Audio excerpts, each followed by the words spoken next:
Oi! Quantas vezes você deixou o arrependimento ocupar um lugar muito grande que fez você pensar que todas as escolhas da sua vida foram erradas? Parece pesado, né? E é assim que começa A Biblioteca da Meia-Noite.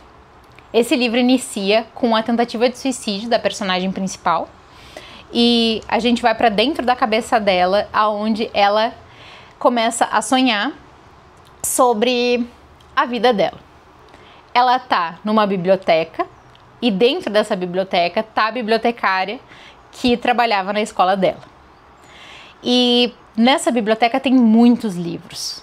E cada um desses livros é a vida da Nora caso ela tivesse feito escolhas diferentes. E é sobre isso que o livro trata.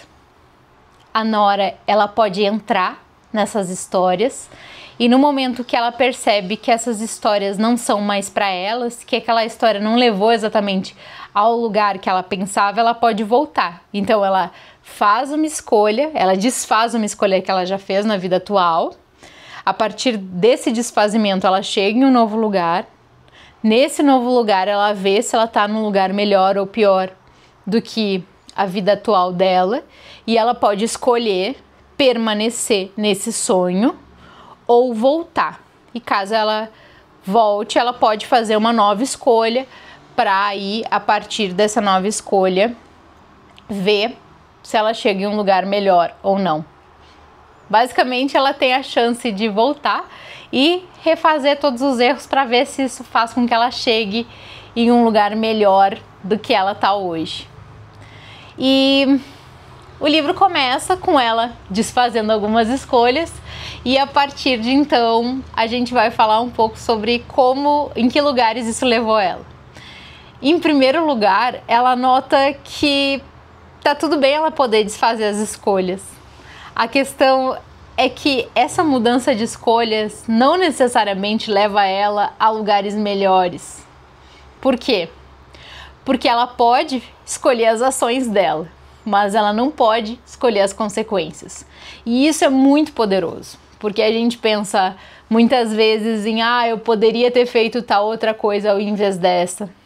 Mas a questão é que, por mais que a gente tivesse atitudes diferentes, não necessariamente essas atitudes levariam a lugares diferentes. Muitas vezes a gente está pensando somente no resultado, sem levar em conta todo o processo que fez com que esse resultado acontecesse. Então, eventualmente, escolhas que a gente fez na vida podem não levar a lugares tão bons quanto a gente esperaria. É isso que acontece, ela tem alguns arrependimentos e a partir dessa mudança, ela vê que não necessariamente ela chega em lugares melhores. E é exatamente por isso, porque a gente escolhe as opções, mas a gente não tem como escolher as consequências.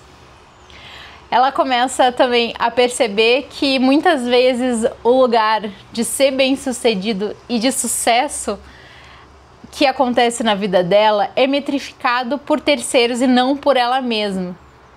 E isso é muito poderoso porque a nossa visão de sucesso e as escolhas que fazem com que a gente se considere bem-sucedido ou não são conceitos pessoais. Então, na minha visão, existe um sucesso e um padrão de ser bem-sucedido que é diferente de cada uma das pessoas que vai assistir esse vídeo. E isso faz com que a gente não consiga competir na vida. Ela vai dizer: a vida não é uma corrida que se possa vencer, né? Essa é uma das frases do livro e é exatamente isso. Aqui a gente nota que muitas vezes a gente chega a lugares muito bons na vida e depois o que acontece é que a gente também sai desses lugares, porque existe um ciclo e a gente acaba em alguns momentos melhor, em outros nem tanto. Então é importante entender e perceber não como uma competição, porque se a gente for pensar na vida como uma competição, a gente não vai conseguir ganhar ela. A gente tem que pensar em outras metáforas. Ela vai começar a falar um pouco sobre a lógica da aceitação incondicional, que é a importância da gente compreender os nossos erros, os nossos sonhos não realizados, os nossos desejos reprimidos e aceitar se aceitar desse lugar onde a gente consegue entender por que a gente fez essas escolhas. Nesse momento, é importante a gente não necessariamente carregar o peso do arrependimento, e sim entender por que a gente foi para aquele lugar, por que a gente fez aquelas escolhas, muito mais para no futuro não chegar nele de novo ou conseguir ir para lugares melhores. Então aqui a lógica é aceitar incondicionalmente, aceitar esses erros e entender que daqui para frente a gente pode aprender com eles e chegar a novos lugares. A Nora começa a se dar conta de que ela é capaz de muito mais coisas do que ela imaginava.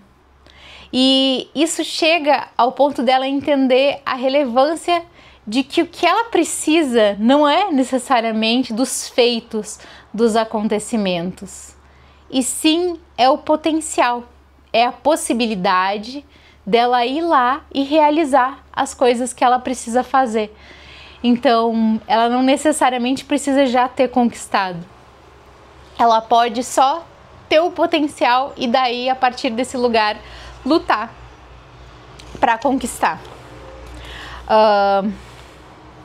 Ela acaba cometendo a tentativa de suicídio por estar infeliz, não por estar infeliz, na verdade, e sim por não haver saída para a infelicidade. E aqui esse é um conceito muito interessante, porque o sentimento, ele acontece, então eu posso me sentir infeliz por um momento e depois de alguns momentos isso pode sair, mas a lógica de não conseguir ver saída para a infelicidade significa um lugar muito mais difícil de sair. E qualquer um de nós que já teve uma perda entende que a gente pode estar nesse lugar eventualmente. Eu perdi meu avô já faz algum tempo e foi bastante dolorido, mas eu lembro provavelmente alguns meses depois do falecimento dele, quando eu pensei que eu poderia voltar a ser feliz, que eu poderia ter aquele lugar de felicidade. E a possibilidade de poder novamente ser feliz é muito relevante, é muito importante. E quando a gente não consegue enxergar ela, isso é muito problemático. Então ela consegue enxergar, na verdade, que ela tem esse lugar e que ela pode voltar a ser feliz. E daí ela vai falar que a questão toda o problema não são os arrependimentos que a gente tem na vida, né? Ter escolhido A ou B, e sim o peso do arrependimento, né? Carregar isso de ter escolhido A ao invés de B e ficar segurando isso como se isso necessariamente fizesse com que a gente não pudesse ir para outro lugar. Por fim, ela vai falar que ela se sentia numa prisão, mas agora ela retorna para aquele mesmo lugar e ela nota que, na verdade, a prisão não é um lugar, é uma perspectiva. E ela, ao modificar a perspectiva, acaba não enxergando mais como prisão. Esse livro ele é muito profundo, ele tem diversas camadas e eu acho que a leitura dele auxilia a entender melhor as nossas escolhas e também aceitar melhor quando muitas vezes as nossas escolhas não nos levam a lugares que são o que a gente esperava. Eu gostei muito e por mais que eu tenha falado aqui dele, eu entendo que a leitura ainda pode ser benéfica.